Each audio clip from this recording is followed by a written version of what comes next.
Welcome friends, स्वागत है आप सभी का समृद्धि क्लासेस के इस डिजिटल प्लेटफॉर्म पर, जहां मैं अजय बाकरीवाल आज शुरू करने जा रहा हूं हमारे कंप्यूटर फंडामेंटल के लिए क्लास 4। और आज कोशिश करेंगे हम इसको पूरी तरह से खत्म करने की। लास्ट टाइम हमारी क्लास ज्यादा हो गई थी और मेरी तबीयत भी थोड़ी सी खराब होने की वजह से मैंने उसको कंप्लीट नहीं कराया था। आज मैं हो सकता है इसको कंप्लीट कराकर पूरा आगे टॉपिक की और भी बढ़ सकूं। शुरू करते हैं हमारे पहले टॉपिक की तरफ। हमारी सभी input output devices, pointing devices ये खत्म हो चुकी थी। अब हम आज शुरुआत करने जा रहे हैं हमारे प्रिंटर और प्लॉटर वाली जो आउटपुट डिवाइसेस होती हैं उन आउटपुट डिवाइसेस के साथ में हार्ड कॉपी आउटपुट डिवाइसेस। पहले हमारे पास हार्ड कॉपी आउटपुट डिवाइस। इस हार्ड कॉपी आउटपुट डिवाइस में हम दो चीजें पढ़ने वाले हैं। पहले हम पढ़ेंगे प्रिंटर, उसके बाद में हम पढ़ेंगे दूसरा प्लॉटर।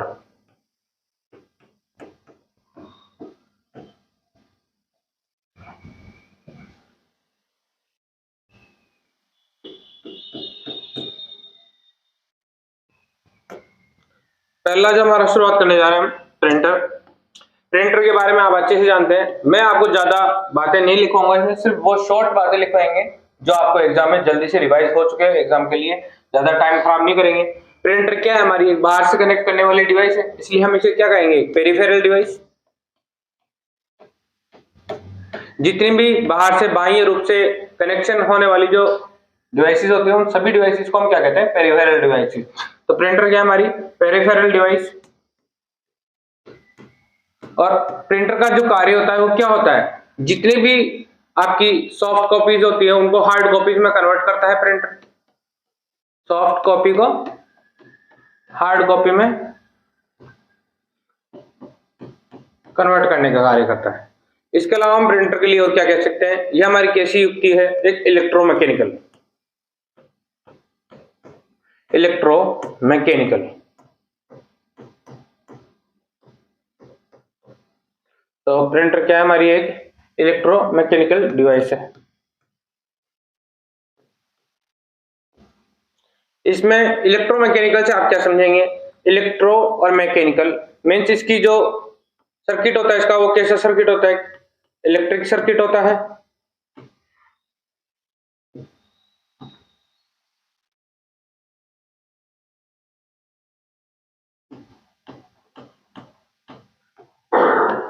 Electric circuit. और जो इसकी असेंबली होती है वो कैसी होती है? Mechanical assembly.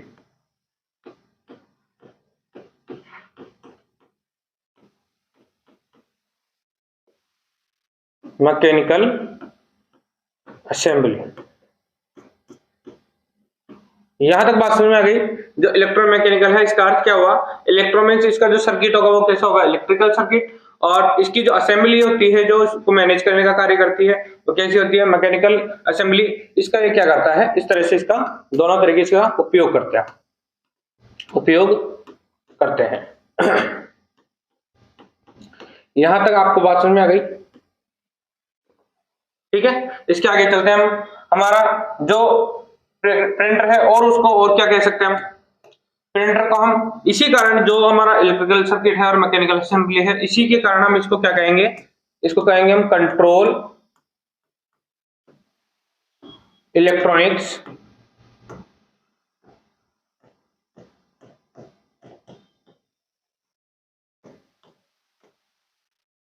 और हम इसको कह सकते हैं प्रिंटर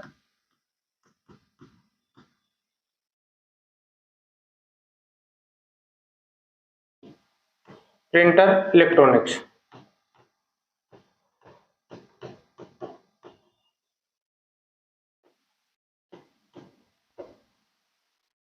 यहां तक आपको बात समझ में आई? इसको, यह हमारा क्या हुआ? प्रिंटर हुआ। प्रिंटर के आगे चलते हैं। इसके अलावा हमारा जो प्रिंटर होता है उसका कार्य क्या होता है? उसका फंक्शंस बोल सकते हैं हम। उसके कार्य क्या होते हैं? उसके फंक्शंस क्या होते हैं? फंक्शंस की अगर बात करूं मैं प्रिंटर के लिए, यानी उसके कार्य, तो पहला हमारा जो प्रिंटर कार्य करता है वो किसका करते हैं? डिकोड करने का। जो भी हम सॉफ्ट कॉपी से हार्ड कॉपी कन्वर्ट करते हैं, इसका मीन्स क्या होता है, वो डिकोडिंग कर रहा है, डिकोड करने का कार्य होता है उसका। और क्या करता है वो, जनरेट कंट्रोल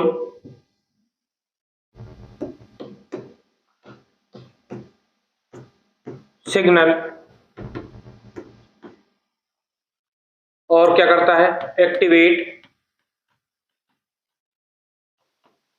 प्रिंट मैकेनिज्म।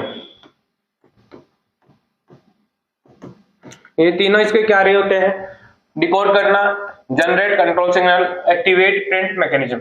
आगे चलते हैं, इसके आगे हमारे पास अब देखते हैं हम जो हमारा प्रिंटर है, उस प्रिंटर के अब हमारे पास है, अब हम पढ़ेंगे टाइप्स ऑफ प्रिंटर। प्रिंटर के टाइप कितने कितने प्रकार के थे, टाइप्स ऑफ प्रिंटर। मैं कोशिश करूंगा आपको इसको समझाने की, ताकि आपको समझ कर ये याद भी हो सके, इनको रट्टा लगाने की इतनी जरूरत है नहीं। देखिए, प्रिंटर को हम दो भागों में रखेंगे। पहले दो भागों में कैसे, एक तो हम रखेंगे इनको कैपेसिटी के आधार पर,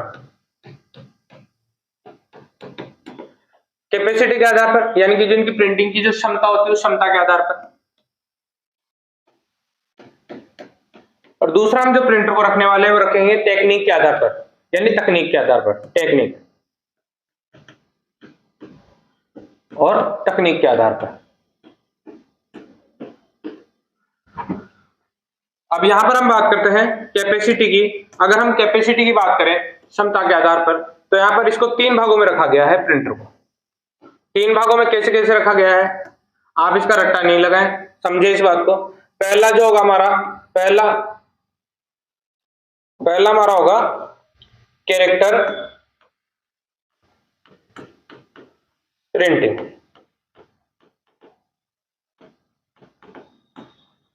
इसके बाद में दूसरा जो हमारा आने वाला है वो है लाइन प्रिंटिंग।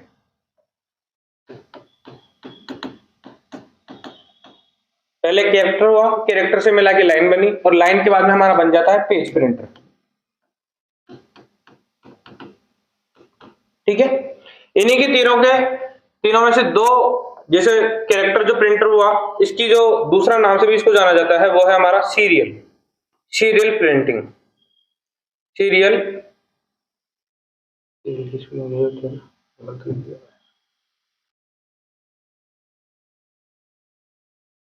इसकी जो दूसरा नाम से इसको जाना जाता है वो है सीरियल प्रिंटिंग। और लाइन प्रिंटिंग को जो जानते हैं हम दूसरे नाम से वो है हमारी पैरेलल प्रिंटिंग। ठीक है, इन दोनों के नाम से इसको जानते हैं। इसके बाद में हमारे पास आ जाता है जो टेक्निक के आधार पर है। हम टेक्निक के आधार पर दो भागों में कैसे कैसे रख सकते हैं, इसे हम रखेंगे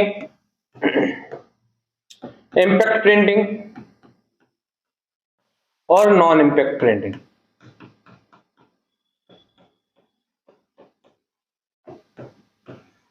अब कौन कौन से प्रिंटर हैं जो इनमें आते हैं, देखिए।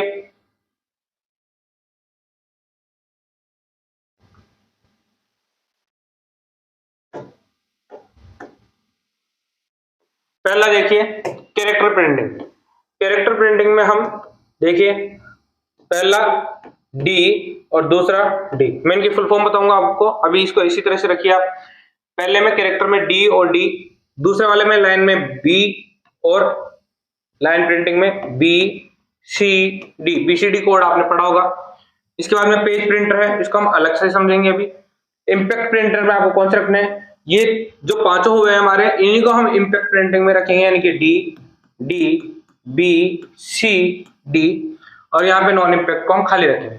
अब पेज प्रिंटर और नॉन इम्पैक्ट प्रिंटर एक साथ देखिए, ये होगा हमारा लेजर प्रिंटर और इंकजेट प्रिंटिंग। इसी प्रकार से हमारे नॉन इम्पैक्ट में कौन से हो जाएंगे, लेजर, इंकजेट, थर्मल और इलेक्ट्रोस्टैटिक।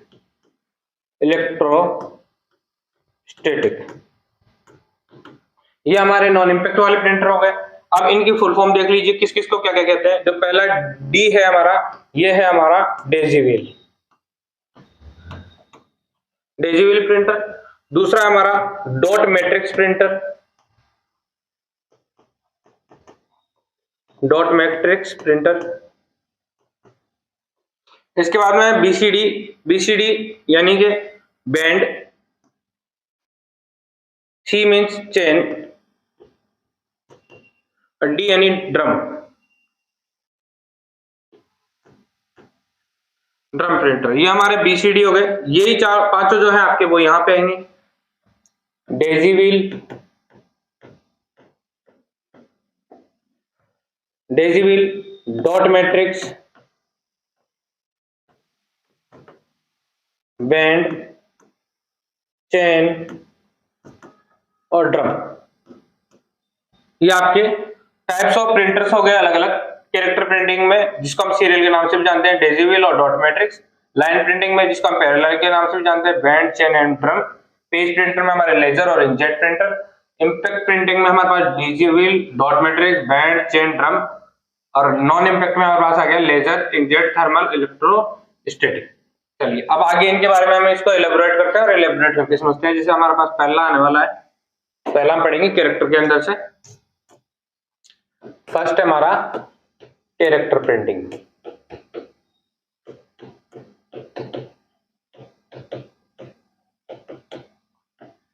कैरेक्टर प्रिंटिंग में हम जो पहला पढ़ने वाले हैं कौन सा है?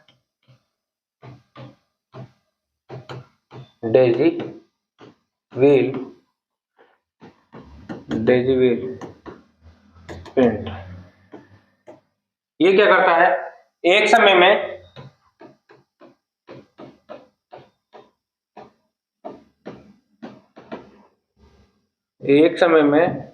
केवल एक कैरेक्टर प्रिंट करता है। बस एक समय में केवल एक कैरेक्टर।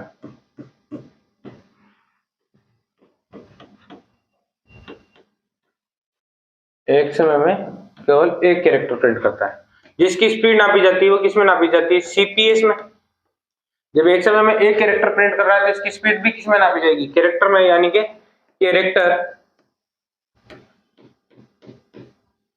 पर सेकेंड। कैरेक्टर पर सेकेंड इसकी स्पीड होगी। और जो हमारा डेजी व्हील जो प्रिंटर है, इसकी जो सीपीएस में नापी जाती है वो इसकी क्षमता कितनी स्पीड होती है? इसकी स्पीड की अगर हम बात करें तो इसकी डेजी की हमारी जो स्पीड होती है वो होती है डेजी व्हील प्रिंटर। इसकी जो स्पीड होती है हमारे पास वो होती है 10 से लेकर और 90 सीपीएस तक। सेम जो दोनों बातें हैं ये हमारे पास डॉट मैट्रिक्स प्रिंटर के लिए भी यही होने वाली है। दूसरा था हमारा डॉट मैट्रिक्स प्रिंटर। तो डॉट मैट्रिक्स प्रिंटर भी हमारा कैरेक्टर प्रिंटिंग में था। इसके लिए इसकी भी बात क्या होगी? एक समय में केवल एक कैरेक्टर प्रिंट करता है। इसकी भी जो स्पीड होगी वो सीपीएस में मेजर की जाएगी। लेकिन इसकी जो डेजी व्हील के अलावा इसकी जो स्पीड होती है करने की प्रिंटिंग की, वो स्पीड कितनी होती है? वो होती है 30 से लेकर और 600, 30 से लेकर 600 सीपीएस कैरेक्टर पर सेकेंड। ये हमारे डेजी और डॉट मैट्रिक्स दोनों प्रिंटर हो गए। यहाँ पर हमारी कैरेक्टर प्रिंटिंग खत्म हो गई। अगला चलते हैं इसके बाद में। इसके बाद में हमारे पास आ जाता है सेकेंड वाला था हमारे पास लाइन प्रिंटिंग।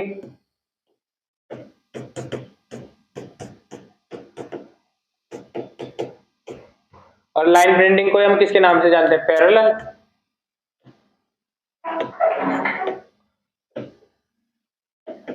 लाइन प्रिंटिंग या पैरेलल प्रिंटिंग। ये क्या करता है? एक समय में एक लाइन को प्रिंट करता है। एक समय में केवल एक लाइन, एक समय में केवल एक लाइन को प्रिंट करता है। इसकी जो स्पीड नापी जाएगी वो किस में नापी जाएगी? लाइन प्रिंटिंग है तो एलपीएम में, यानी लाइन पर मिनट के अंदर। मींस स्पीड किस में नापी जाएगी? एलपीएम, यानी कि लाइन पर मिनट। लाइन पर मिनट में होगी इसकी स्पीड। और स्पीड की बात करें अगर लाइन प्रिंटिंग में हम, तो हमारे पास कितने प्रिंटर हैं? 3 प्रिंटर हैं अलग अलग। Band, BCD, band, chain, BCD और ड्रम। अब स्पीड की बात करें अगर तीनों के लिए, तो वैसे तो स्टूडेंट सबसे ज्यादा कंफ्यूज इन्हीं की तीनों की स्पीड में होते हैं। मैं आपको सिंपली जो चीज समझा रहा हूँ वो समझिए, 2-3 दिन आप इसको रिवाइज करेंगे तो अपने आप ही ये याद हो जाएगी, बाद में आपकी इस ट्रिक की भी जरूरत नहीं पड़ेगी। इसमें अंदर देखो हम कैसे लिखेंगे इसको, यहां से मानिए देखिए 200, 300 और 400 ये लिख लिया हमने। 200, 300, 400, बीसीडी हमने एज इट इज रखा, बीसीडी हम कोड भी पढ़ते हैं तो बीसीडी का नाम हमें पता है, इसकी फुल फॉर्म आप लिख सकते हैं 200, 300 और 400। 200, 300 और 400 से जो वेरी होगी, 200 से लेकर ये जाएगी 2000, ये जाएगी 3000 और ये जाएगी 2400। और हम नाम इसको मेजरमेंट किस में कर रहे हैं, हम इसका एलपीएम में, यानी कि लाइन पर मिनट।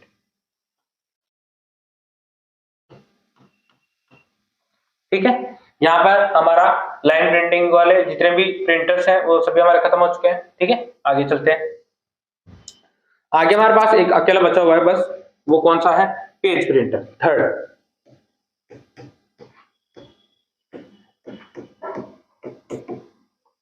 थर्ड क्या है हमारा, पेज प्रिंटर।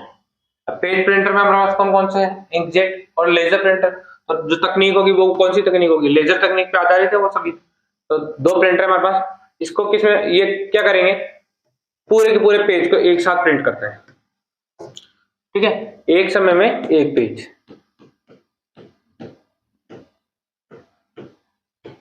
एक समय में एक पेज। इसकी जो स्पीड होगी वो स्पीड काय में होगी, पूरे पूरे पेज को प्रिंट कर रहे हैं यानी कि पीपीएम में। पीपीएम मींस क्या होगा, पेज पर मिनट, पेज पर मिनट। और जो दो है हमारे कौन कौन से प्रिंटर है, पहला है हमारे पास लेजर, दूसरा कौन सा है हमारे पास इंकजेट। ये दो प्रकार के हमारे प्रिंटर हो गए। ठीक है, इसके बाद में आ जाओ, इसकी जो इसके लिए अब प्रिंटर के लिए क्वेश्चन है जो बहुत फेमस क्वेश्चन है और अक्सर आता है। हमने रेजोल्यूशन पढ़े थे डिस्प्ले के लिए, पीछे रेजोल्यूशन भी लिखवाए हैं मैंने आपको काफी सारे। ठीक है, अब जैसे इसके लिए अगर आपसे पूछा जाए कि जो प्रिंटर होता है, प्रिंटर की रेजोल्यूशन, प्रिंटर की रेजोल्यूशन, प्रिंटर की रेजोल्यूशन को मापा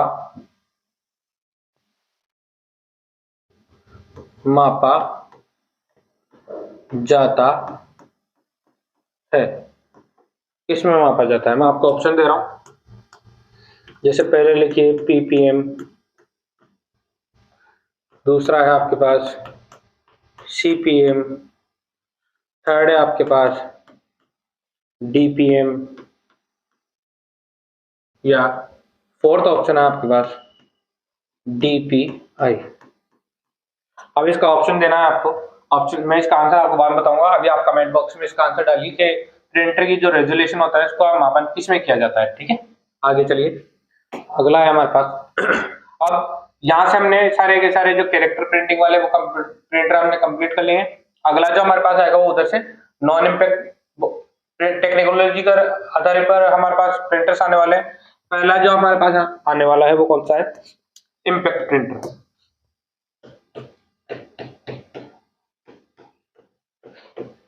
इम्पैक्ट प्रिंटिंग,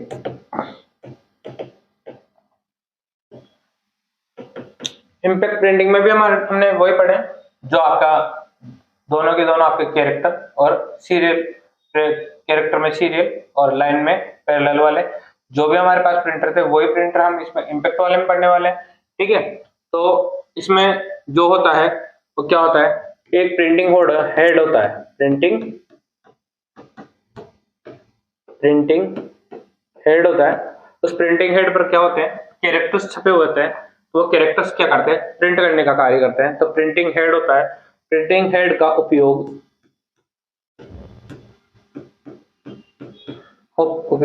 अक्षरों को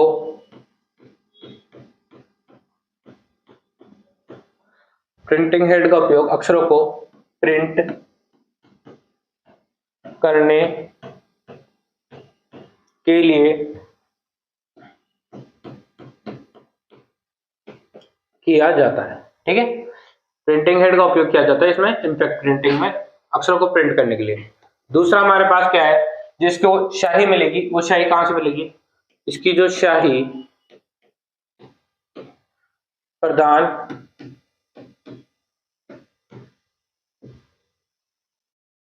करने के लिए रिबन होता है। इसको स्याही प्रदान करने के लिए कौन होता है, रिबन होता है। ठीक है, यहां तक बात समझ में आ गई।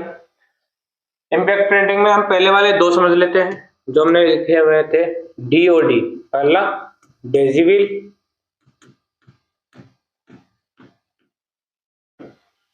दूसरा क्या था हमारा, डॉट मैट्रिक्स।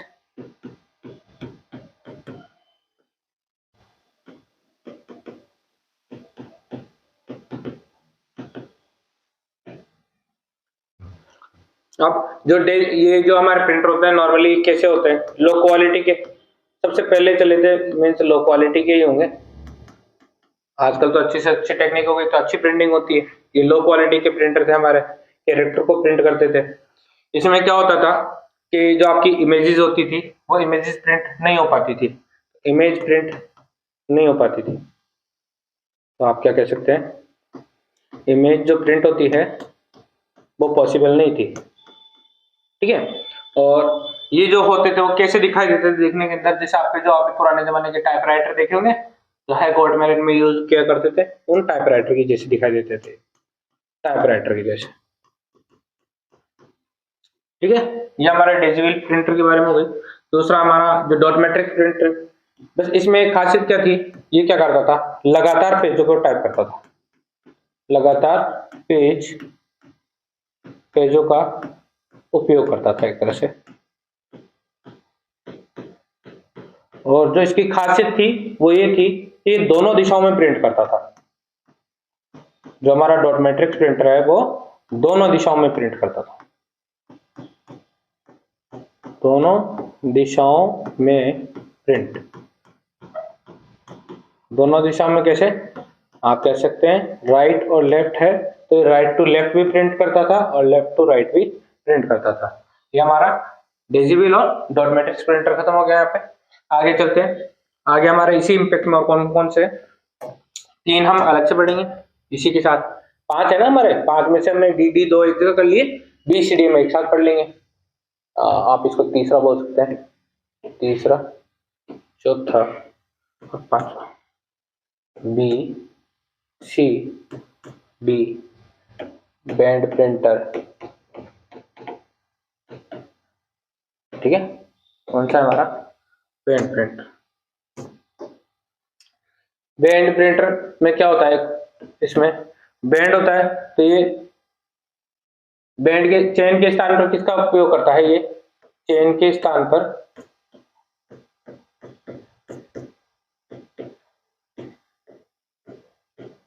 बैंड का प्रयोग करता है।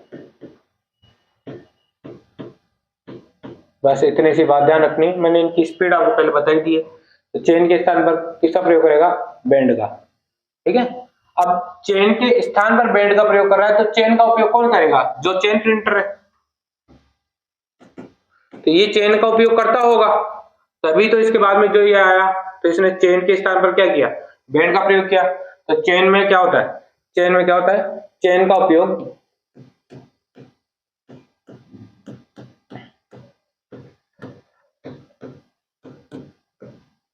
अक्षरों को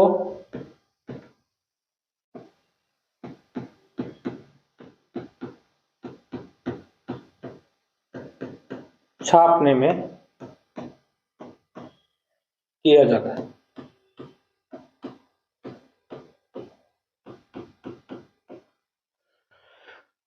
इसके बाद में हमारे पास कौन सा, ड्रम प्रिंटर।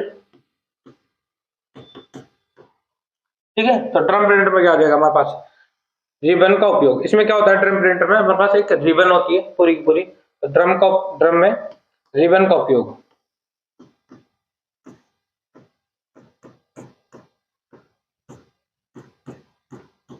रिबन का उपयोग स्याही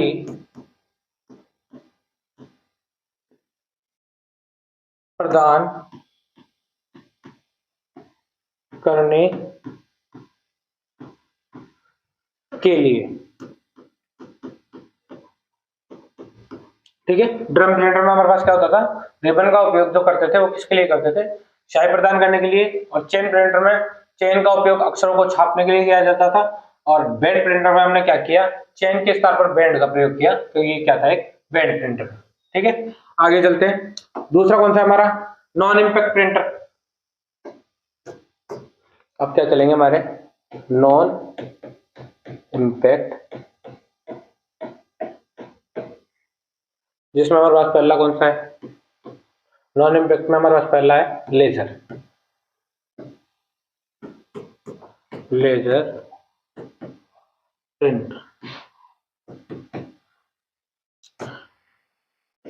ये क्या करते थे, लगातार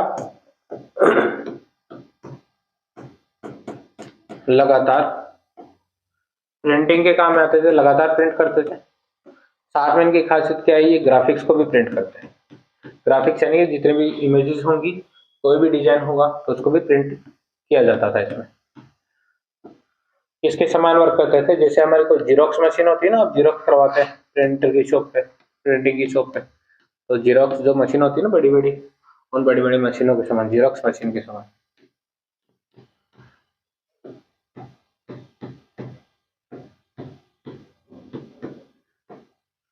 इन्हीं को हम क्या है, सबसे तेज प्रिंटर के नाम से भी जानते हैं।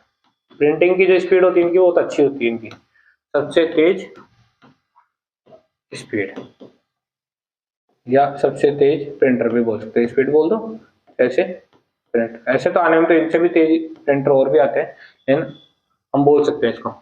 और जो ये होते हैं ना, कैसे होते हैं, ऑप्टिकल और लेजर तकनीक पर आधारित,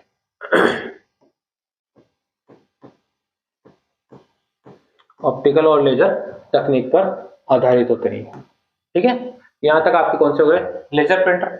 अगला कौन सा हमारा, इंकजेट, इंकजेट प्रिंटर दूसरा।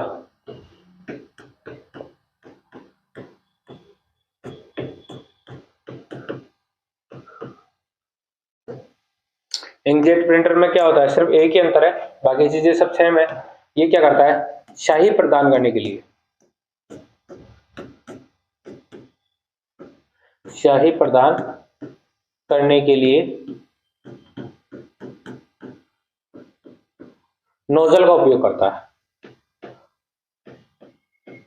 नोजल का उपयोग करता है।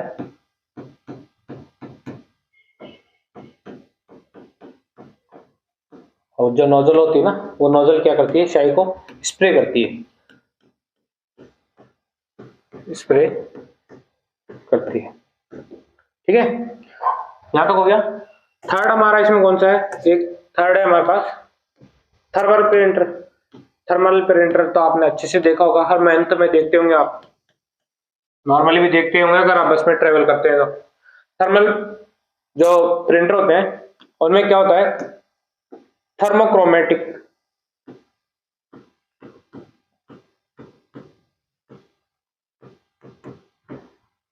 थर्मोक्रोमेटिक पेपर का यूज होता है।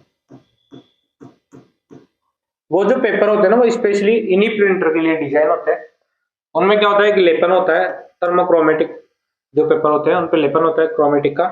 तो इन पे क्या होता है, जैसे हीट होती है ना, जब हीट गिरती है इनके ऊपर, तो हीट गिरने से क्या होता है, इनके ऊपर प्रिंटिंग का कार्य होता है, हीट गिरने से, ठीक है, हीट की वजह से। तो हम इन्हें क्या कह सकते हैं, हम इन्हें, और हम इन्हें ताप पर आधारित बोल सकते हैं, हीट की वजह से। किस पर आधारित होते हैं, ताप पर आधारित।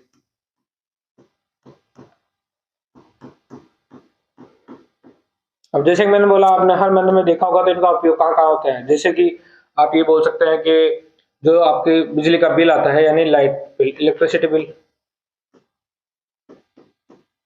जो हाथों हाथ आपको निकाल के देखे जाते हैं प्रिंटिंग, तो वो क्या होती है, थर्मो पे आधारित होती है। इसके अलावा आप जब एटीएम जाते होंगे, तो एटीएम से आप पैसे निकलवाते हैं, तो एक स्लिप आती होगी आपके पास में, वो सेम भी किस पे आधारित होती है, एटीएम पे। तो ये भी हमारा किस पे आधारित है, थर्मल प्रिंटिंग पे। तो आप इसमें अगर आपको कभी कंफ्यूजन भी लगे, तो थर्मल जो प्रिंटिंग होती है ना, उसकी विशेष जो पहचान होती है वो ये होती है कि समय के साथ जैसे जैसे समय बीतता है ना, वो जो प्रिंटिंग दिया हुआ पेपर होता है वो आपका मिट जाने लगता है ऑटोमेटिक। ठीक है, वहां से वो जो स्याही होती है, वहां पे कोई स्याही तो होती नहीं है। जो भी होता है, जो प्रिंटर होता है वो पेपर पे होता है, और पेपर के ऊपर जो ताप की वजह से जो प्रिंटिंग होती है ना, वो धीरे धीरे समय के अनुसार मिटने लगती है। आगे चलते हैं। यहाँ पर हमारे प्रिंटर खत्म हो गए पूरे। अब जो हमारा सेकंड है वो है प्लॉटर।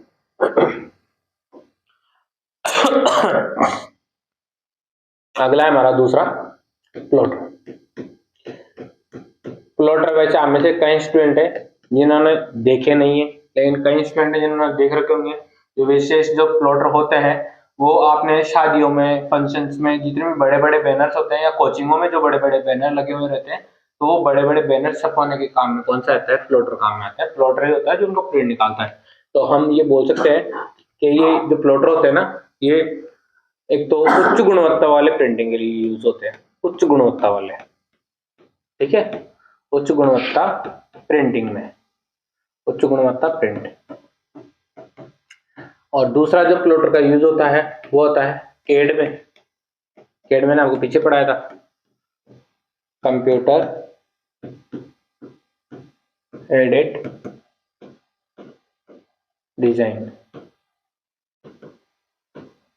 ठीक है, इसके जो और अगर आपको प्लॉटर में जो कौन कौन से प्लॉटर होते हैं उनके प्रकार क्या हैं, जो हम ज्यादा डीप में जाएंगे नहीं, बस मैं आपको प्रकार बता देता हूँ। जैसे कि ड्रम प्लॉटर हो गए, ड्रम प्लॉटर, ड्रम प्लॉटर हो गए। और इसके साथ बात करें तो हम इंकजेट वाले हो गए, इंकजेट प्लॉटर। इसके अलावा हम बात कर सकते हैं फ्लैट बेड और micro grip.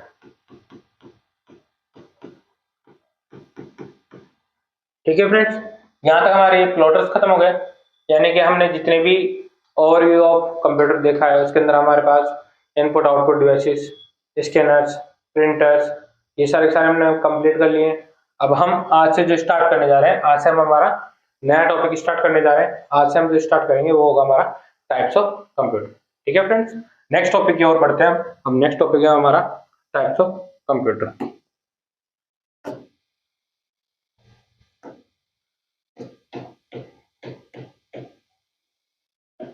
Types of computer.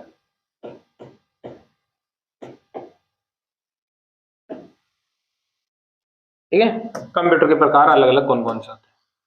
Types of computer में कंप्यूटर को दो भागों में रखा गया है अलग अलग। ठीक है, यहाँ पे अलग अलग। एक तो अगर तकनीक की बात की जाए तो तकनीक के आधार पर,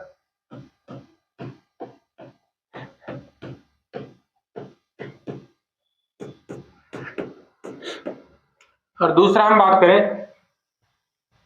बात करें तो इसकी जो क्या कहते हैं, इसका आकार यानी इसकी साइज, इसकी स्पीड की बात करें। ठीक है, आकार, स्पीड, और इसके हम बात करें तो इसकी कॉस्ट यानी इसका मूल्य। इन सभी के आधार पर जो कंप्यूटर होते हैं, टाइप्स ऑफ कंप्यूटर, इनको दो भागों में रखा गया है अलग अलग। जो हमारा पहला है तकनीक के आधार पर, तकनीक के आधार पर जो कंप्यूटर को बांटा गया है वो तीन भागों में बांटा गया है। पहला जो रखा गया है एनालॉग, दूसरा रखा गया है डिजिटल, तीसरा जो हमारे पास है वो है हाइब्रिड। ठीक है, तीन प्रकार के तकनीक के आधार पर हमारे पास कंप्यूटर्स होते हैं। आकार, स्पीड और कॉस्ट, इसके अकॉर्डिंग अगर हम देखें तो यहाँ पर हमारे पास जो सबसे पहले आए थे, कौन से कंप्यूटर आए थे आपको पता है अच्छे से? वो है हमारे पास super computer.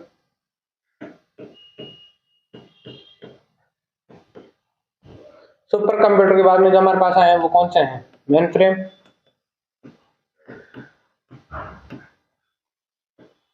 Main frame computer.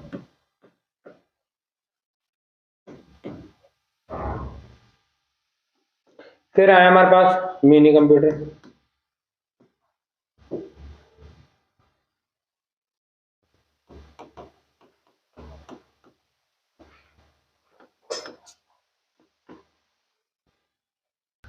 और फोर्थ जो हमारे पास है वो है माइक्रो कंप्यूटर।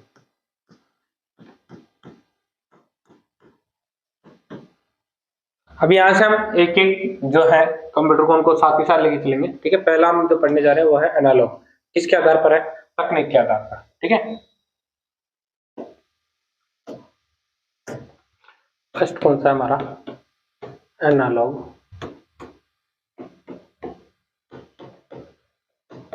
कंप्यूटर, इसका यूज क्या होता था? इस काम में होता था भौतिक इकाइयों को मापने में।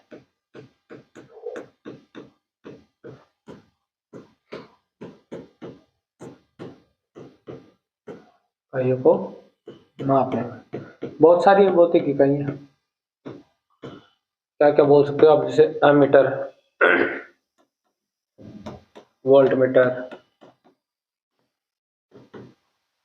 स्पीडोमीटर,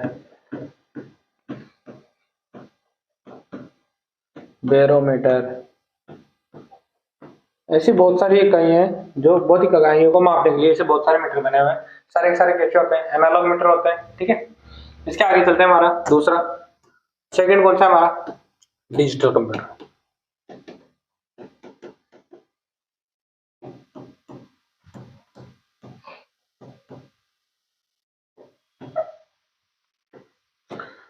डिजिटल कंप्यूटर में क्या किया गया बाद में?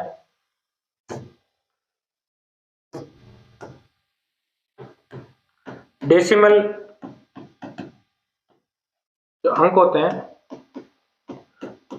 डेसिमल अंकों के स्थान पर आप ऐसे बोल सकते हैं सीधा कि बाइनरी अंकों के आधार पर।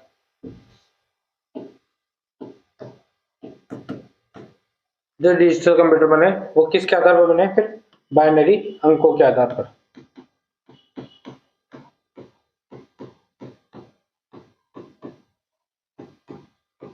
बाइनरी अंकों के आधार पर। जैसे कि जो शुरुआत में बनाए गए वो क्या क्या बनाए गए? डिजिटल वॉच,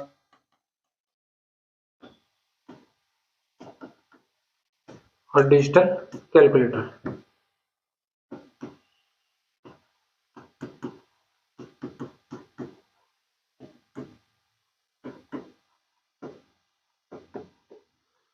ये हमारे एनालॉग और डिजिटल हो गए।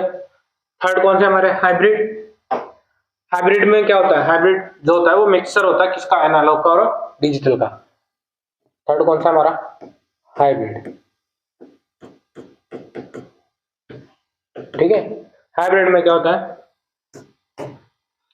हम ये बोल सकते हैं कि एनालॉग प्लस डिजिटल दोनों जो मिलाकर बनते हैं वो हमारे कौन से बनते हैं? हाइब्रिड। इसका जो यूज होता है ना वो कहाँ देखने के लिए मिलेगा आपको? जो ईसीजी मशीन है, कभी हॉस्पिटल गए हो तो देखा होगा, ईसीजी मशीन होती है। वैसे तो ईसीजी कराने की दिक्कत नहीं आनी चाहिए आपको में किसी को, लेकिन फिर भी ईसीजी मशीन होती है ना जिसमें एनालॉग और डिजिटल दोनों कंप्यूटर का यूज आता है, और ज्यादातर आपको देखने के लिए कहाँ मिलेगी? हॉस्पिटल्स में, ठीक है। यहाँ तक आपके तकनीक के आधार पर तीन हो गए, एनालॉग, डिजिटल और hybrid.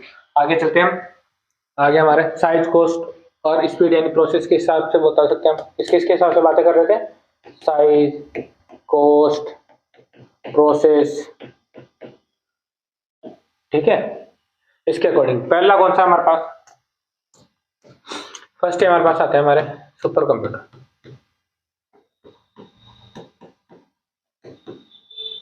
Super computer, super computer के बारे में तो आप सब अच्छे से जानते हैं। कैसे होते हैं ये? सबसे तेज होते हैं, सबसे बड़े होते हैं। उपयोग कहाँ होता है इनका? जो सबसे तेज है, सबसे बड़ा है, तो छोटी एरिया में तो लग ही नहीं सकते। ऐसा एरिया होगा जो बहुत ज्यादा उपयोगी हो, यानी कि आप कह सकते हैं कि वैज्ञानिक अनुसंधान में, एक तरह से वैज्ञानिक अनुसंधान कार्य में, अनुसंधान या फिर आप कह सकते हैं कि जैसे इंजीनियरिंग जो रिसर्च होते हैं इंजीनियरिंग में,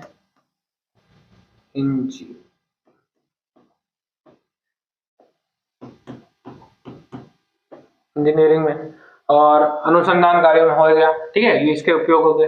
इसके अलावा जो हम बात करें तो यहाँ पे जो अगर सुपर कंप्यूटर्स होते हैं वो किस क्रम में होते हैं, पैरेलल, इनको हम जो बोलते हैं क्या बोलेंगे, और पैरेलल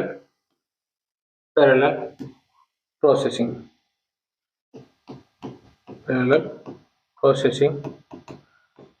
प्रोसेसिंग पर आधारित होते हैं। हिंदी में बोले तो हिंदी में क्या बोलेंगे हम इसको, समानांतर प्रोसेसिंग।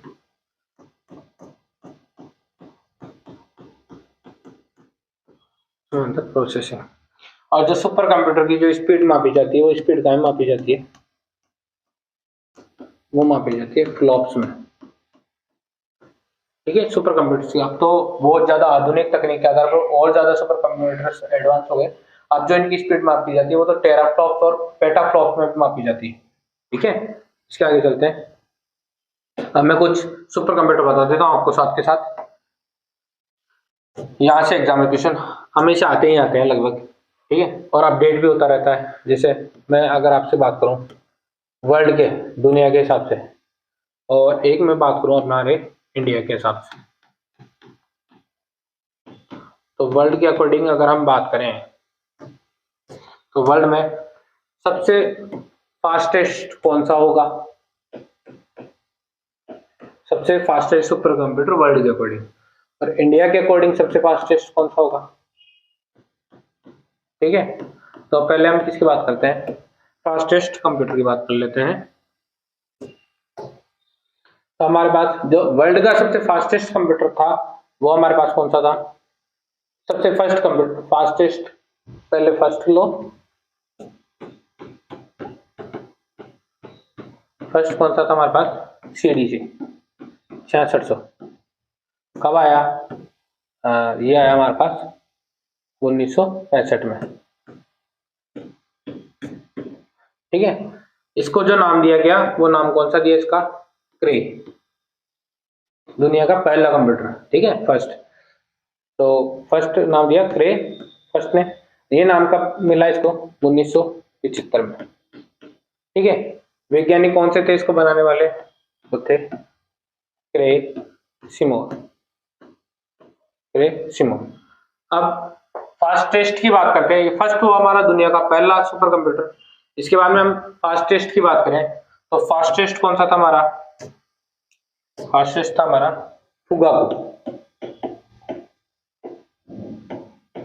जो कि कहाँ का था, जापान का। कंपनी थी इसकी सनवे, ताइवान, सनवे थाईलैंड, सनवे, आप सनवे लिख लीजिए, वैसे एग्जाम में क्वेश्चन नहीं आता, बहुत कम पूछा जाता है सनवे, लेकिन ऐसे में आपको पता चल जाएगा, ठीक है। फास्टेस्ट कौन सा हमारा, फुगाकू जापान का, और सनवे इसकी कंपनी है। फर्स्ट हमारा सीडीसी 6600 हो गया, 1965 में इसको बनाया गया। क्रे फर्स्ट इसका बाद में नाम दिया गया, और वो नाम दिया गया इसको 1975 में। क्रे सिमोन इसके वैज्ञानिक हो गए हमारे पास, ठीक है। अब हम बात करते हैं जो हमारा जो आज के टाइम पे जो सबसे फास्टेस्ट है, अब वो चेंज हुआ है, अब वो चेंज होके फास्टेस्ट जो है, अब देखिए वो चेंज होके किस में चला गया। अपडेट के हिसाब से बता रहा हूँ, ये करंट का क्वेश्चन बन सकता है आपका। अब जो आपका जो फास्टेस्ट है अकॉर्डिंग वर्ल्ड के अकॉर्डिंग, अब जो आपका सबसे फास्टेस्ट है वो हो गया आपका फ्रंटियर, ठीक है।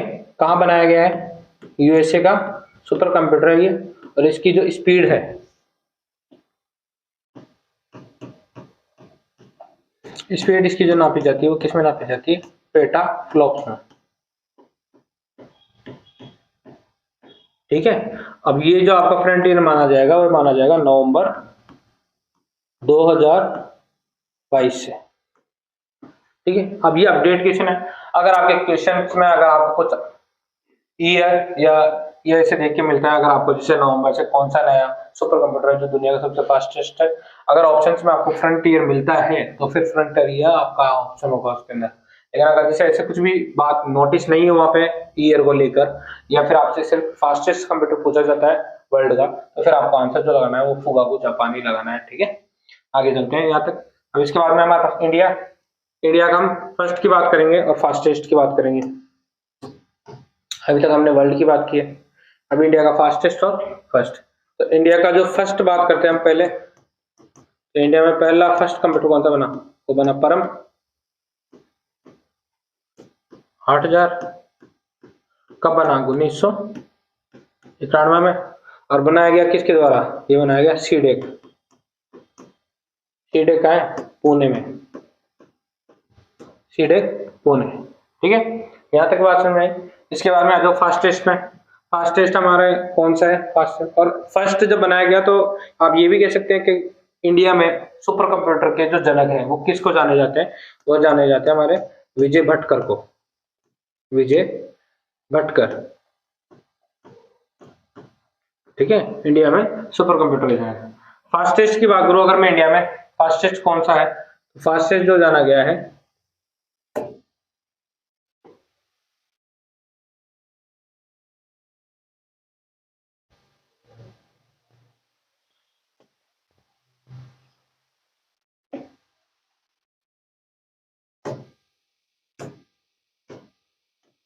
फास्टेस्ट, देखो यहाँ पे फास्टेस्ट है हमारा परम सिद्धि एआई, ये हमारा इंडिया का फास्टेस्ट है। अब इसके बाद में परम सिद्धि से हम हटकर अब हम कहां पर आ चुके हैं, अब हमारा जो नया सबसे फास्टेस्ट जो इंडिया का कंप्यूटर है, सुपर कंप्यूटर, वो कौन सा है, वो है हमारा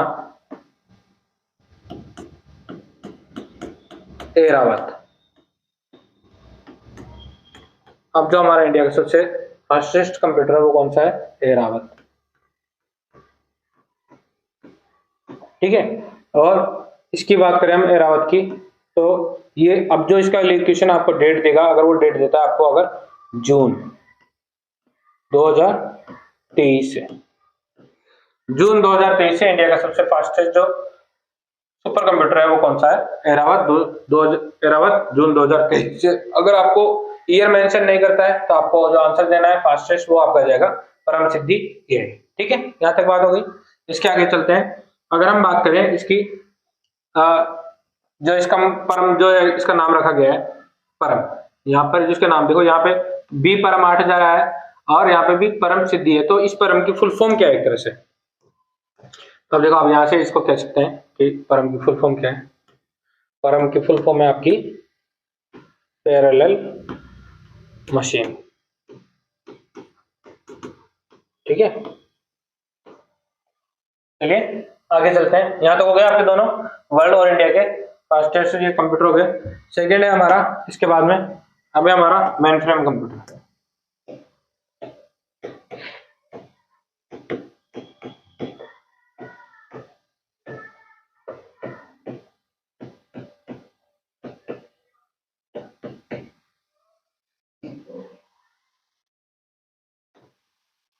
इसका उपयोग कहाँ होता है, एक संगठन के द्वारा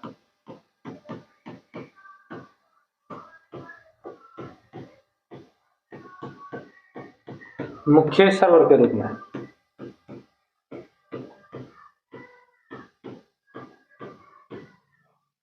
मुख्य सर्वर के रूप में। और इसको हम और किस नाम से जानते हैं, हम इसको जानते हैं बिग आयरन के नाम से। और हम ये भी कह सकते हैं कि यहाँ पे जो इसकी सीरीज है कंप्यूटर की, जो मेन फ्रेम कंप्यूटर्स बने हैं उसकी सीरीज कौन कौन सी है, तो इसके लिए हमारे पास जो विशेषकर है वो है कौन सी, IBM जेड सीरीज। ठीक है, IBM जेड सीरीज के जो मेन फ्रेम कंप्यूटर है उनका यूज सबसे पहले किया गया। मेन फ्रेम कंप्यूटर को क्या कहते हैं, बिग आयरन की संख्या दी गई है। एक संगठन, एक जो भी संगठन होता है, जैसे कोई भी बैंक हो, वाणिज्यिक बैंक हो या कोई सा भी हो, या फिर और किसी का संगठन कैसे भी हो सकता है, कमर्शियल यूज में भी हो सकता है, बिजनेस यूज में भी हो सकता है। उनका जो मुख्य सर्वर होता है, मुख्य सर्वर के रूप में काम में लिया जाता है मेन। ठीक है, मुख्यालय स्तर पर। आगे चलिए, थर्ड थर्ड कौन सा है हमारा, मिनी कंप्यूटर।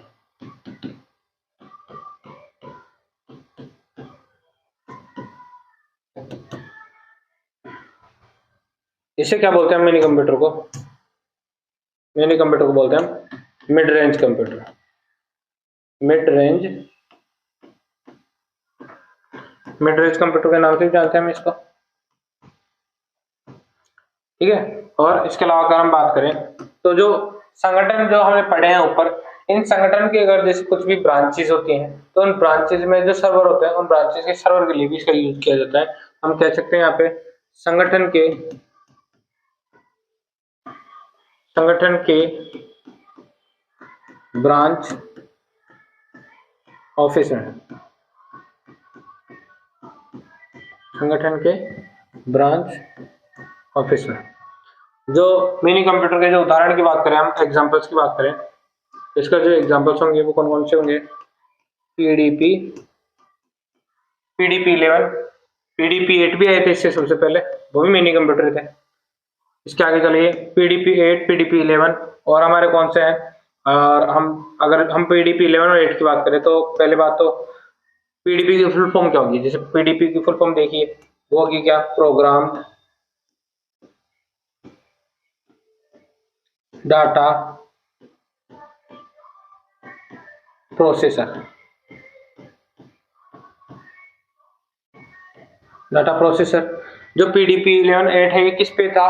ये है हमारा 16 बिट पर आधारित हमारा मिनी कंप्यूटर था, ठीक है। इसके अलावा हम थोड़ी सी बात और, एक और बात है आपको जो बतानी है इसके लिए,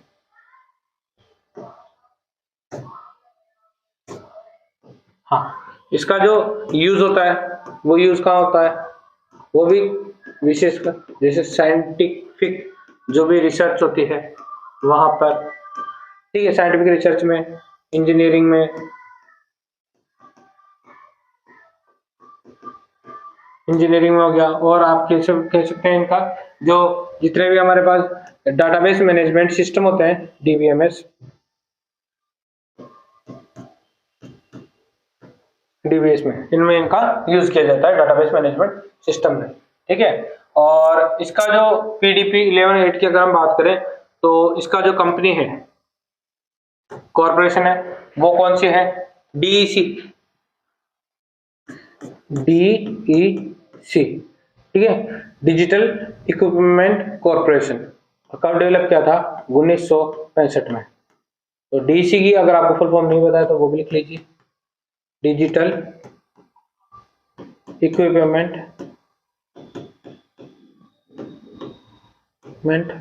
कॉर्पोरेशन,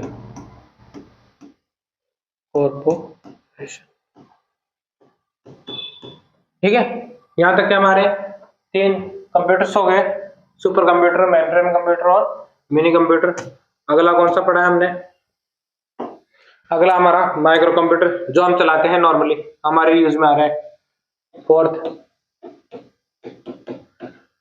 माइक्रो कंप्यूटर, फोर्थ कौन से हमारे? माइक्रो कंप्यूटर, जिन्हें हम किस नाम से जानते हैं? पर्सनल कंप्यूटर के नाम से, पर्सनल कंप्यूटर।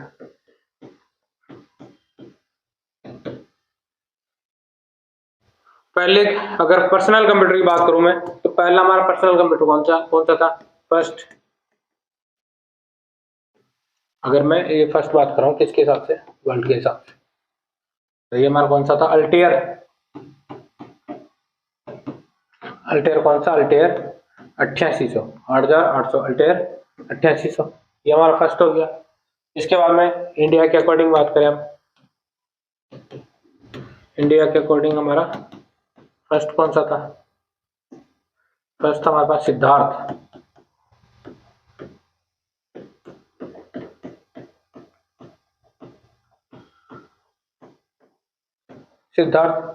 और इसकी बात करें तो इसको जो इंस्टॉल किया गया है, कहाँ है ये अभी? इंस्टॉल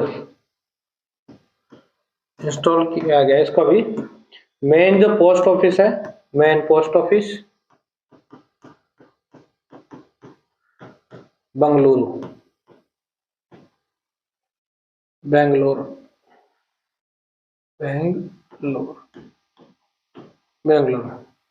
ठीक है। और इसको किसके द्वारा बनाया गया है? बाई इलेक्ट्रॉनिक कॉरपोरेशन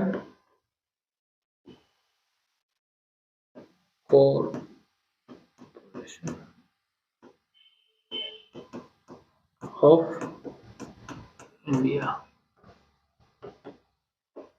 ठीक है, यहां तक हमारे माइक्रो कंप्यूटर हो गए वर्ल्ड के और इंडिया के, पहले कंप्यूटर हो गए। ठीक है, इसके आगे चलते हैं।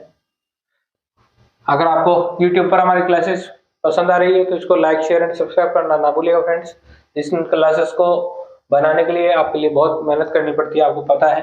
अगर आप हमारा सपोर्ट करेंगे तभी जाकर हम क्लासेस अच्छे से अच्छे आपके लिए और भी अच्छे से अच्छे क्वेश्चंस ला सकते हैं। ठीक है फ्रेंड्स, आगे चलते हैं। हमारे अब जो हमने कंप्यूटर्स पढ़े हैं इनकी अब हम जनरेशंस देखेंगे कि जनरेशंस के अकॉर्डिंग इनको कैसे कैसे बांटा गया है।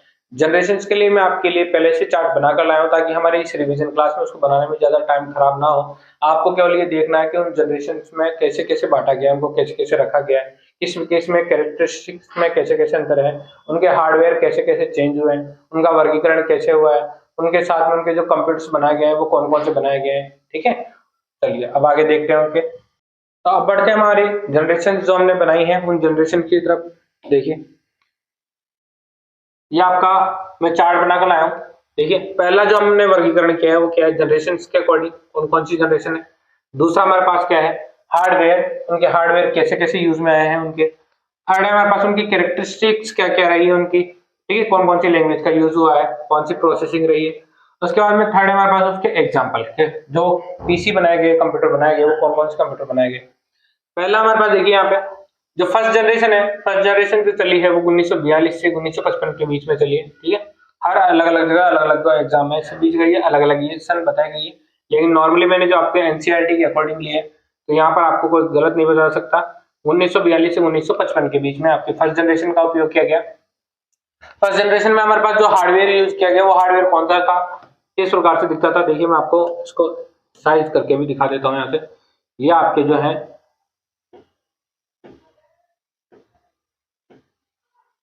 ठीक है, ये है आपकी वैक्यूम ट्यूब्स और वैक्यूम वाल्व्स, इनका यूज किया गया, इनका यूज हार्डवेयर के रूप में किया गया। और यहाँ पर आप देख सकते हो कि स्टोरेज के रूप में आपके पास क्या है, मैग्नेटिक ड्रम। ये इनका क्या है, मैग्नेटिक ड्रम का जो यूज किया गया वो किस आधार पर किया गया है, स्टोरेज के लिए। इसके आगे हमारे पास क्या है, इसके आगे हमारे पास पंच कार्ड। पंच कार्ड कैसी थी, हमारे पास एक इनपुट डिवाइस थी।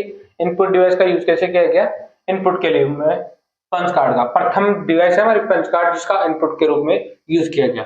इसके साथ में हमारे पास जो इसका वर्गीकरण है, कैरेक्टरिस्टिक्स है इसकी, वो कैसे कैसे। सबसे पहले मशीन भाषा का यूज किया गया प्रथम जनरेशन के अंदर। और इसकी जो सुपर कंप्यूटर्स जो बनाए गए उनकी जो साइज थी वो कैसी थी, ह्यूज साइज थी, यानी बहुत बड़े आकार में थे। साथ में कैसे थे, ये बहुत ज्यादा एक्सपेंसिव थे, बहुत ज्यादा महंगे थे। ठीक है, इनके साथ में हमारे पास सुपर कंप्यूटर्स के जो एग्जांपल्स वो एग्जांपल ऐसे हैं। देखिए पहला जैसे एनिएक हो गया, एडवेक, यूनिवेक, एडसेक, आईबीएम 701, ये हमारे कुछ सुपर कंप्यूटर्स बनाए गए प्रथम जनरेशन के साथ में। ठीक है, सेकंड जनरेशन में आ जाइए। सेकंड जनरेशन हमारी जो चली वो कब से कब तक चली, 1955 से लेके 1964 तक। इसके अंदर जो हमारे पास यूज में है वो क्या यूज लिए गए, ट्रांजिस्टर्स यूज लिए गए। और ट्रांजिस्टर्स कैसे दिखते हैं, ऐसे दिखाई देते हैं ट्रांजिस्टर्स। ठीक है, ये हमारे पास ट्रांजिस्टर्स का यूज हुआ। और स्टोरेज के लिए हमारे पास यहाँ पे मैग्नेटिक टेप्स और मैग्नेटिक कोर का यूज हुआ। वही इनपुट डिवाइस के रूप में हमारे पास यहाँ पे क्या थी, पंच कार्ड थे। ठीक है, दोनों हो गई यहाँ पर हमारे पास। इसकी जो लैंग्वेज थी वो असेंबली लैंग्वेज थी। ठीक है, प्रथम जो असेंबली लैंग्वेज जो इसमें यूज की गई वो कौन कौन सी थी, कोबोल और फोर्ट्रॉन। और प्रोसेसिंग के रूप में जो यहाँ यूज होने लगा वो होने लगा बेच प्रोसेसिंग का। ठीक है, इसके आगे आ जाओ। यहाँ पर जो इसके पीसी बनाए गए जो एग्जांपल्स हैं उनके वो कौन कौन से हैं, जैसे IBM 700, 7000 और 7090, CDC 1604, एटलस, NCR 304 और हनीवेल 400। इनमें से आपको एग्जाम्पल मिलेगा किसी एक का। ठीक है, और उसके साथ में 3 किसी के और के मिक्स किए जाएंगे और आपसे जनरेशन के वाइज क्वेश्चन पूछा जा सकता है एग्जाम में। तो आपको इन सभी के एग्जाम्पल्स को आपको खुद को रटने होंगे, चाहे समझने होंगे, चाहे याद करने होंगे, कैसे भी समझिए आप। ठीक है, यहाँ से आगे चलो। थर्ड जनरेशन है हमारे पास। थर्ड जनरेशन कब से कब चली हमारी, 1965 से लेके 1975 तक। थर्ड जनरेशन में हमने किसका यूज किया, फिर हमारे पास आईसीज आ गई, अलग अलग चिप्स आईसीज, जिसकी फुल फॉर्म क्या होती है, इंटीग्रेटेड सर्किट। ये हमारे पास आईसीज होती हैं, ऐसी दिखाई देती हैं। ठीक है, इसके अंदर जो हमने यूज किया, सी लैंग्वेज का यूज किया सर्वप्रथम हमने, जो कि हमारी किस यूज में आती है, रिमोट प्रोसेसिंग में। या फिर टाइम शेयरिंग कह सकते हैं हम, और मल्टी प्रोग्रामिंग जो हमारे ऑपरेटिंग सिस्टम आते हैं, उन ऑपरेटिंग सिस्टम ने हमने किसका यूज किया गया, इंटीग्रेटेड सर्किट्स का। जो इसके एग्जाम्पल स्पीसीज की बात करें हम, तो हमारे पास कौन कौन से हैं, IBM 360, IBM 370, PDP 8 और 11 और CDC 6600, ये हमने देख ली पहले। आगे चलते हैं, आगे हमारे पास फोर्थ जनरेशन में हमारे पास क्या है, 1975 से लेकर 1988 तक। फिर आए हमारे पास, जो हम आ गए अब आईसी से हट के, अब हम आए माइक्रो प्रोसेसर पे, और अभी तक हम इस पे चल रहे हैं, और एडवांस टेक्निक अभी सर्च में चल रही है, रिसर्च में। तो जो फोर्थ जनरेशन है हमारी, वो है VLSI, very large scale integration. ठीक है, यहाँ पर हमने माइक्रो प्रोसेसर का यूज किया, जो आप नॉर्मली बात करते हैं प्रोसेसिंग के रूप में। आप पूछते हैं कि मुझे i3, i5, i7 प्रोसेसिंग की स्पीड वाला पीसी चाहिए। ठीक है, इसके जो आपकी कैरेक्टरिस्टिक्स है वो है रियल टाइम शेयरिंग पे, जो ये GUI ऑपरेटिंग सिस्टम पर बेस्ड होते हैं। अब जो माइक्रो प्रोसेसर होते हैं, ग्राफिकल यूजर इंटरफेस, आजकल बहुत सारे ऑपरेटिंग सिस्टम्स आ गए हैं अलग अलग। इनकी लैंग्वेजेस की अगर हम बात करें तो हमारे पास C++, ये लैंग्वेजेस का उपयोग किया गया। आपके पास एग्जाम्पल है, एग्जाम्पल में आप देख सकते हैं DEC10, स्टार 1000, क्रे फर्स्ट और सेकेंड, एप्पल सेकेंड, वेक्स 9000, ये हमारे माइक्रो प्रोसेसर वाले के एग्जाम्पल्स हैं फोर्थ जनरेशन के। फिफ्थ जनरेशन है वो अभी तक चल रही है हमारे पास, 1988 से लेकर और प्रेजेंट तक में, अभी तक भी रनिंग में है ये। ठीक है, यहाँ पर हम जो यूज करने लगे हैं वो ULSI टेक्निक का यूज किया जा रहा है, अल्ट्रा लार्ज स्केल इंटीग्रेशन का। और ये भी माइक्रो प्रोसेसर वाले सर्किट होते हैं, लेकिन ये जो होते हैं वो बेस्ड ऑन स्टोर डाटा पे होते हैं। आपने देखा होगा जितनी भी इंडस्ट्रीज लगाई जाती हैं, वहां पर बहुत सारे रोबोटिक्स यूज की जाती है, रोबोटिक्स इंजीनियरिंग। जैसे आप ऑटोमोबाइल सेक्टर में चले जाइए या कहीं और भी चले जाइए, वहां पे इतनी स्पीड से कार्य किया जाता है मशीनों के द्वारा कि एक कई बहुत कम समय में बहुत अधिक मात्रा में उनकी जो लागत भी निकाल ली जाती है, और एक तरह से उनकी जो प्रोडक्शन होता है उनका वो उच्च क्वालिटी पे होता है, बहुत ज्यादा प्रोडक्शन होता है। ठीक है, आप जैसे कई जगह पे जाओगे जहां पर ऑटोमोबाइल सेक्टर में, वहां पे मिनटों में, यानी कि 3-4 मिनट के अंदर तो एक एक गाड़ी बनाकर तैयार कर दी जाती है। वो सब किस कारण होता है, वो इसी कारण होता है, based on store data program. मतलब पहले से प्रोग्रामिंग करके और फिक्स की जाती है मशीनों को कि उनका कार्य कितनी स्पीड से और कितना ज्यादा होने वाला है। ठीक है, तो ये अभी आजकल चल रही है। इसमें क्या होता है, पैरेलल प्रोसेसिंग होती है, पैरेलल बहुत सारी प्रोसेसिंग होती है जो एक साथ पैरेलल रूप में चलती रहती है। आर्टिफिशियल इंटेलिजेंस पे बेस होती है, आप अच्छे से जानते हैं आर्टिफिशियल इंटेलिजेंस में। ठीक है, इसके अंदर जो प्रोग्रामिंग हमने यूज की वो कौन कौन सी की, C++, जावा, .NET। ठीक है, इसके बाद में आ जाइए, इसका जो हमारे पास एग्जांपल्स है वो कौन कौन से, जैसे IBM वाले कंप्यूटर्स हो गए, पेंटियम और परम। ठीक है, यहाँ तक हमारे ये आपको फिफ्थ जनरेशन के जो कंप्यूटर्स हैं ये कंप्लीट करवा दिए गए। ठीक है, इसके बाद में हम आगे जो होंगे, आगे हम इनकी जो हमने एग्जांपल्स पढ़े हैं यहाँ पर, इन सब की हम फुल फॉर्म देखेंगे, फुल फॉर्म क्या है इनकी। उसके बाद में हमारी आगे वाली कक्षाएं वापिस से चालू रखेंगे। ठीक है फ्रेंड्स, अगर आपको हमारी क्लासेस अच्छी लग रही है और कोई भी कमी रही है इसमें, अगर आपको लगता है तो आप कमेंट करके हमें सुझाव दे सकते हैं। और हमारे क्लासेस को आप लाइक, शेयर एंड सब्सक्राइब करना ना भूलिए फ्रेंड्स। मिलते हैं हमारी आने वाली कक्षाओं में आपके साथ।